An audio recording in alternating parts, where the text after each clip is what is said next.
ఇటు రాజకీయాల్లోనూ అటు సినిమాల్లోనూ ఫైర్ బ్రాండ్గా పేరు తెచ్చుకున్న ఎమ్మెల్సీ విజయశాంతిపై కాంగ్రెస్ అధిష్టానం ఆగ్రహంగా ఉందా? అసలు ఆమెకు ఎమ్మెల్సీ ఎందుకు ఇచ్చాము అంటూ కాంగ్రెస్ హైకమాండ్ ఆలోచనలో పడిందా? పార్టీ ఎమ్మెల్సీ పదవి ఇచ్చినా ఆమె ఎందుకు యాక్టివ్గా ఉండటం లేదు? సొంత పార్టీ నేతలే రాములమ్మను వ్యతిరేకిస్తున్నారా? Let's watch the story. Vijayashanti lady అమితాబ్గా గుర్తింపు పొందారు. 1998లో రాజకీయ అరంగేట్రం చేసి ముందుగా బీజేపీలో చేరారు. ఆ తర్వాత తెలంగాణ రాష్ట్ర సాధనే లక్ష్యంగా 2005లో తల్లి తెలంగాణ పార్టీ స్థాపించారు. అనంతరం 2009లో తెలంగాణ రాష్ట్ర సమితిలో పార్టీని విలీనం చేశారు. 2009లో టీఆర్ఎస్ అభ్యర్థిగా మెదక్ పార్లమెంటు స్థానం నుంచి పోటీ చేసి గెలుపొందారు. 2013లో పార్టీ వ్యతిరేక కార్యకలాపాల్లో పాల్గొంటున్నారని టీఆర్ఎస్ నుంచి సస్పెండ్ అయ్యారు. 2014 ఫిబ్రవరిలో కాంగ్రెస్లో చేరారు విజయశాంతి. పార్టీలో అంతగా ఆదరణ లేదంటూ 2020 డిసెంబర్లో రెండోసారి కమలం తీర్థం పుచ్చుకున్నారు. అక్కడ ఇమడలేక గత అసెంబ్లీ ఎన్నికల ముందు కాంగ్రెస్ అధ్యక్షుడు మల్లికార్జున్ ఖర్గే సమక్షంలో తిరిగి సొంత గూటికి చేరారు. ఆ తర్వాత పార్టీలో అప్పుడప్పుడు దర్శనమిచ్చిన ప్రస్తుతం పార్టీ కార్యక్రమాల్లో గతం మాదిరిగా యాక్టివ్గా ఉండటం లేదని కాంగ్రెస్ పార్టీ శ్రేణులే విమర్శిస్తున్నారు.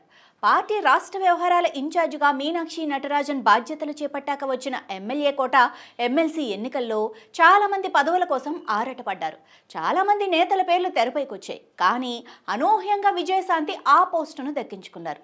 ఎమ్మెల్యే కోట ఎమ్మెల్సీ పదవిని రాములమ్మకు కాంగ్రెస్ అధిష్టానం కట్టబెట్టాక ఆమె క్రియాశీలక రాజకీయాల్లో కనిపించడం లేదు. విజయశాంతికి ఉన్న ఇమేజ్, సినీ క్రేజ్తో పార్టీకి పనికొస్తుందని ప్రచార కార్యక్రమాల్లో ఆమెకున్న జనాకర్షణ వల్లే ఎమ్మెల్సీ పదవి ఇచ్చారన్న ప్రచారం జరిగింది. గతంలో బీజేపీ స్టార్ క్యాంపెయినర్గా ఆమె ఆ పార్టీ కోసం కష్టపడ్డారు. కాంగ్రెస్లో చేరాక అలాగే స్టార్ క్యాంపెయినర్గా పార్టీ బాధ్యతలు నిర్వహించారు. ప్రజల్లోకి కాంగ్రెస్ పార్టీని తీసుకెళ్తారని పార్టీ శ్రేణులు ఊహించుకున్నారు. కానీ అనుకున్నంతగా క్షేత్రస్థాయిలో ఆమె కనిపించడం లేదని హస్తం శ్రేణులే విమర్శిస్తున్నారు.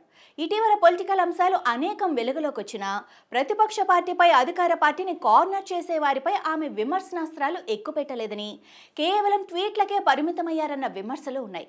ఇటీవల ఢిల్లీలో బీసీ రిజర్వేషన్ బిల్లు ఆమోదించాలని జరిగిన నిరసన సభలో విజయశాంతి పాల్గొన్నారు. ఆ తర్వాత మెదక్, కామారెడ్డిలో భారీ వర్షాలతో సంభవించిన వరదలపై టీపీసీసీ వేసిన ఎమ్మెల్సీ టీంలో ఉన్న ఆమె ఆ ప్రాంతాల్లో క్షేత్రస్థాయిలో పర్యటించారు. ఎప్పుడో ఓసారి మీడియాకు ఫేస్ చూపిస్తున్నారు తప్ప ప్రజల్లోకి రావటం లేదన్న అపవాదును మూటగట్టుకున్నారు.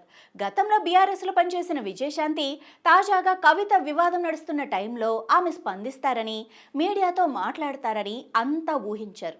బీజేపీ బీఆర్ఎస్లపై విమర్శలు గుప్పిస్తారని అంతా అనుకుంటే కవిత సస్పెన్షన్పై కేవలం ట్వీట్కే ఆమె పరిమితమయ్యారు. రాబోయే జూబ్లీహిల్స్ ఉప ఎన్నిక కాంగ్రెస్కు ప్రతిష్టాత్మకం కానుండగా ఈ ఉప ఎన్నికల్లో రాములమ్మ పార్టీ కోసం ఇప్పటి నుంచే క్షేత్రస్థాయిలో పనిచేస్తే పార్టీకి మైలేజ్ వస్తుందన్న ఆశాభావాన్ని సొంత పార్టీ నేతలు వ్యక్తపరుస్తున్నారు. గ్రేటర్ పరిధిలోని జూబ్లీహిల్స్లో లేడీ సూపర్ స్టార్గా ఆమెకున్న సినీ గ్లామర్ పార్టీకి కలిసి వస్తుందని కేడర్ భావిస్తున్నట్లు సమాచారం. స్థానిక సంస్థల ఎన్నికలు కూడా కాంగ్రెస్కు అత్యంత ముఖ్యమైన ఎన్నికలుగా మారాయి. ఈ ఎన్నికల్లో రాములమ్మకు కూడా పార్టీ తరపున బాధ్యతలు ఇవ్వాలని హస్తం శ్రేణులు కోరుతున్నాయి. ఎమ్మెల్సీ పదవి పొందినప్పుడు అందుకు అనుగుణంగా పనిచేయాలని పార్టీ శ్రేణులు డిమాండ్ చేస్తున్నాయి. జూబ్లీహిల్స్ ఉప ఎన్నిక, లోకల్ బాడీ ఎన్నికల్లో ప్రాధాన్యత పదవి ఇస్తే ఆమె క్షేత్రస్థాయిలో కనిపిస్తారని హస్తం నేతలు చర్చించుకుంటున్నట్లుగా కూడా సమాచారం.